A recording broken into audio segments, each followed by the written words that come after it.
Kuna taarifa imeandikwa na vyombo vya habari vingi, hasa leo naweza nikasema, au inaweza kuwa imeanza jana.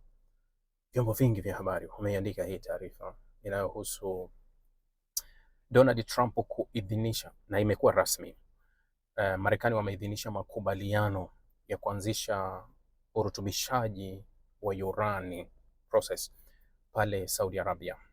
Makubaliano yaliyofikiwa kati ya Saudi Arabia na Marekani ya kuanzisha urutubishaji wa nyuklia urani, ambayo inatajwa bado kuwa ni matumizi ya kiraia. Kumekuwa na mashaka ya ndani, upinzani wa ndani ya Marekani, lakini si tu upinzani wa ndani wa Marekani kwa wabunge, lakini kumekuwa na mashaka kuhusu Israeli. Anapinga hili swala kuwa kwa nini Marekani ameingia kwenye hili, au kwa nini Marekani anaingia makubaliano na Saudi Arabia hivi sasa. Kama unakumbuka, wakati katika ziara ambayo ilikuwa ni ya 5 au ya 6 ambayo waziri mkuu Netanyahu alikwenda pale Marekani, nilikwambia, alafu ikafuatiwa na ziara ya MBS Mohammed bin Salman alikwenda Marekani. Crew ya Mohammed bin Salman ilikuwa na watu takriban 1000. Ilikuwa na makampuni ya Kisaudi Arabia zaidi ya 100 ambayo yalikwenda Marekani, ambayo yalikwenda na deal kubwa ya fedha. Unajua, Donald Trump wakati amekula kiapo mara ya pili akasema kuwa ziara yake ya kwanza alikwenda Saudi Arabia kwa sababu wakati wa Saudi Arabia walimpa mkataba mkubwa sana, ulikuwa karibu dola bilioni 200 na kitu. Akasema mara hii wanaweza wakifika bilioni ngapi, mimi ziara yangu ya kwanza itakuwa ni Saudi Arabia, kutoka kula kwake kiapo, kama mnakumbuka. Na kweli Saudi Arabia wakaitoa ofa kuwa wanakusudia kufanya uwekezaji Marekani kwa kipindi cha miaka 10 ijayo, ambao thamani yake walisema kati ya dola bilioni 600. Trump alivyosikia vile akasema kuwa wanaweza wakafikisha trilioni 1. Saudi Arabia wakawa wanajivutavuta, lakini wakasema wataangalia kama wanaweza kufikisha dola trilioni 1 uwekezaji wao ndani ya Marekani. Na hapo Donald Trump akaprove kuwa ziara yake ya kwanza ya kimataifa atatembelea Saudi Arabia kama ilivyokuwa awamu yake ya kwanza. Unaweza kusema ziara ya kimataifa ya kwanza ilikuwa ni Saudi Arabia, licha ya kuwa ziara ya nje ya kwanza ilikuwa ni ya Vatican, kwa sababu papa alikuwa amekufa wakati huo Trump alikwenda kumzika. Kwa naweza nikasema ilikuwa ni safari ya kwanza ya nje ambayo ilikuwa ni ya dharura kwa ajili ya maziko ya papa. Alikuwa ni Papa Francis. Ziara rasmi kama rais ilikuwa ya Saudi Arabia. Alitoka Saudi Arabia akaenda Qatar, akaenda UAE. Mikataba iliyompeleka kwa Waarabu ilirudi na mabilioni ya fedha, yani kwa sababu kuna wengine walifika trilioni 1 hasa UAE pamoja na Qatar. Saudi Arabia akawa kwenye bilioni 600, lakini baadaye akasema mimi nitafika trilioni 1. Baadaye Mohammed bin Salman akafanya ziara Marekani, ambapo akaenda kutangaza rasmi sasa kuwa uwekezaji mkubwa ambao ulikuwa sasa unaakisi hiyo trilioni 1 ya uwekezaji ulivyokwenda. Nilisema wakati huo itazame ziara ya Netanyahu ambaye anakwenda kuchukua, itazame ziara ya Mohammed bin Salman ambaye anapeleka. Lazima utaona tofauti, na hafla zitakuwa tofauti, na mahudhurio yatakuwa tofauti, na ndivyo ilivyokuwa. Ukitazama ziara zote zitakuonyesha majibu kuwa nani alikwenda. Si unajua, amekuja analeta, amekuja kuomba, haziwezi zikafanana.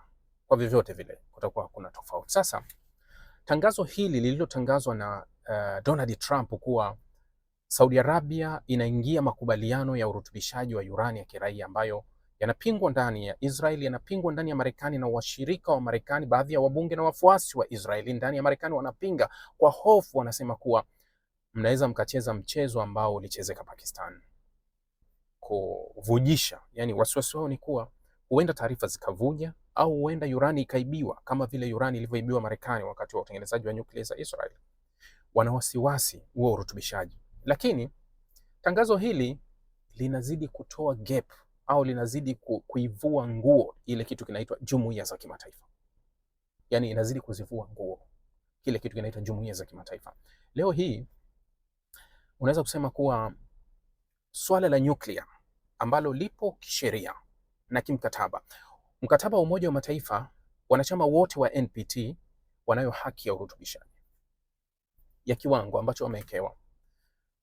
Nchi kabla haijapewa haki ya kurutubisha, kabla haijapewa idhini ya kurutubisha, kuna utaratibu ambao inafuata kupitia IAEA, kupitia NPT, sio kupitia Marekani. Leo hii Marekani amejimilikisha haki ya kucontrol masuala ya nyuklia, kuwa anasemaje, aliwahi kuandika Donald Trump kwenye mtandao wake wa Truth Social kuwa tunahofia nyuklia kuangukia kwa nchi ambazo haziaminiki, nchi ambazo zina watu ambao wenda wazimu wanaweza wakatumia nyuklia vibaya. Alijibu waziri wa mambo ya nje wa Irani Abbas Araghchi akasema andiko la Trump ni kweli kabisa, ni kweli kuwa nyuklia ikiangukia kwa nchi ambazo ni wenda wazimu itakuwa shida, kama vile nyuklia ilivyoangukia kwa Marekani, kwa sababu nchi pekee duniani ambayo imewahi kutumia nyuklia kwa nchi nyingine ni Marekani. Maana yake kuwa huu ndio ukichaa wenyewe.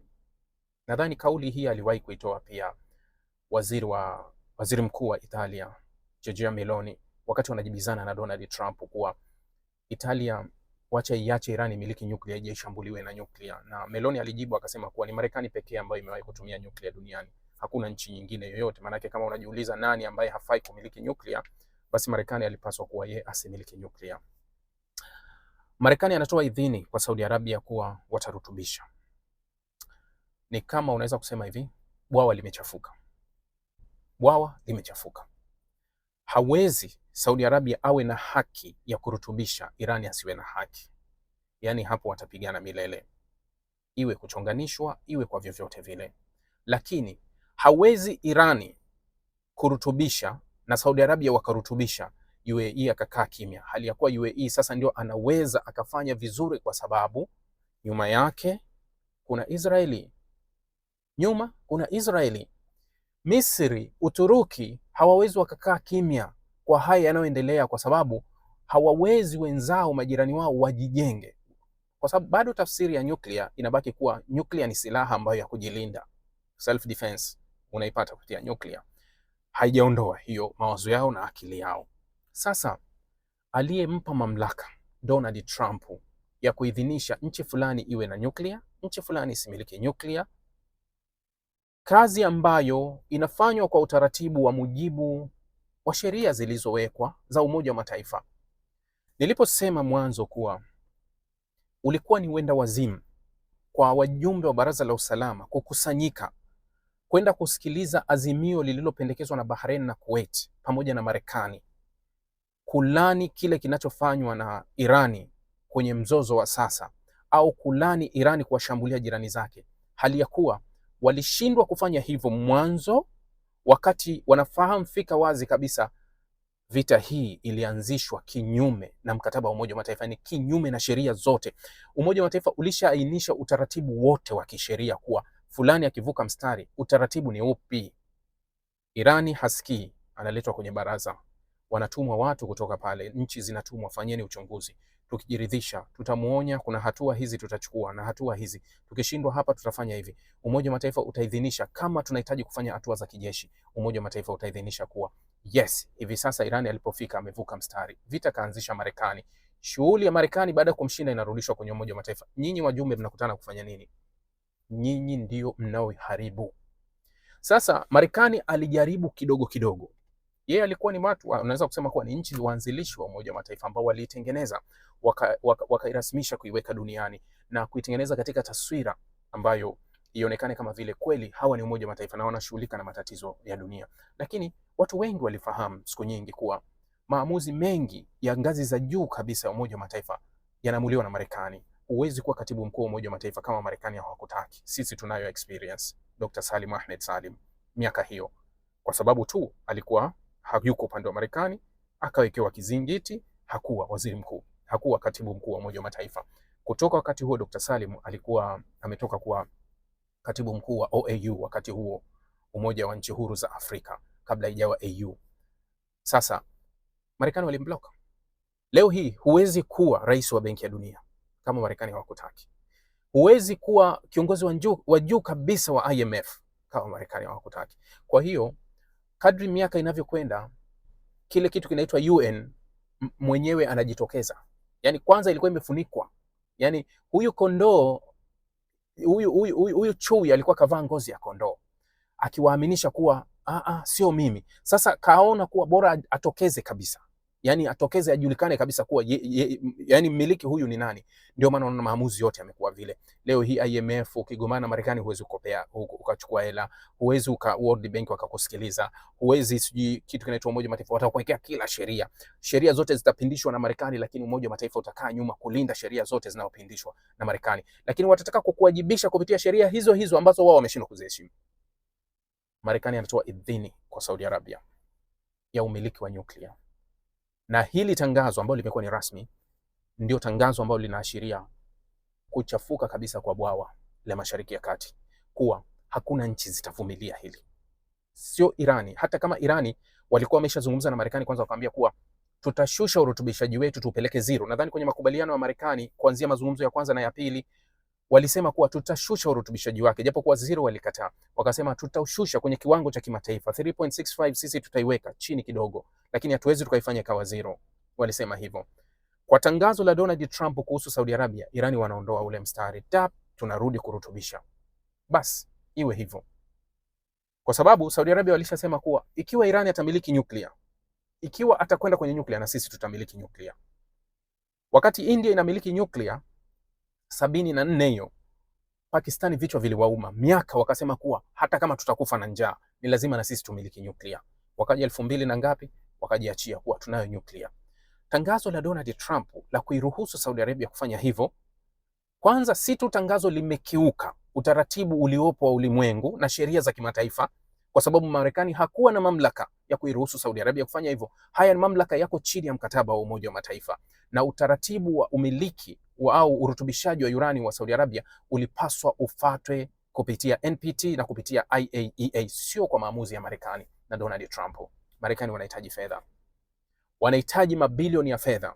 Jana waziri wa vita alitangaza kuwa kiasi cha bilioni 37.5 wameshatumia ndani ya Irani, lakini usisahau kuwa mwaka wa 2027 Donald Trump ameomba kiasi cha 1.5 trillion matumizi ya kijeshi kutoka dola bilioni 900, ongezeko la juu sana la matumizi ya kijeshi ya Marekani.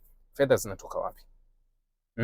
Marekani wanahitaji fedha. Sasa hivi jinsi wanavyotaka fedha, wanapiga shortcut na kuainisha. Sasa sio kumtazama Marekani anafanya nini, tulipaswa wenye dunia wale wanaoainisha kuwa watu wanaosimamia haki na kukosoa huyu na kukosoa huyu, tumesimama wapi? Tunazungumza nini?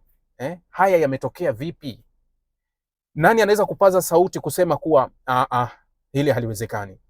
Nani anapaswa wote tuko kimya. Ndio hayo. Ngoja tusubiri vurugu mpya Mashariki ya Kati baada ya hii process kamili ya Marekani kuanza urutubishaji wake wa urani pale Saudi Arabia.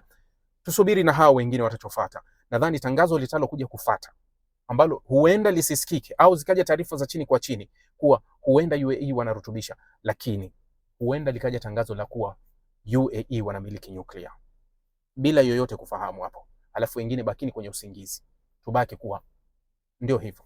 Hakuna ufuatiliaji utafanyika. Hata UAE akianzisha leo process yake, hakuna mtu atayefuata wala kuzungumza, hakuna wala hutozisikia hizi tetesi kuwa UAE anakifanya hiki, ila UAE ataibuka tu kuwa anamiliki nyuklia. Kwa sababu gani?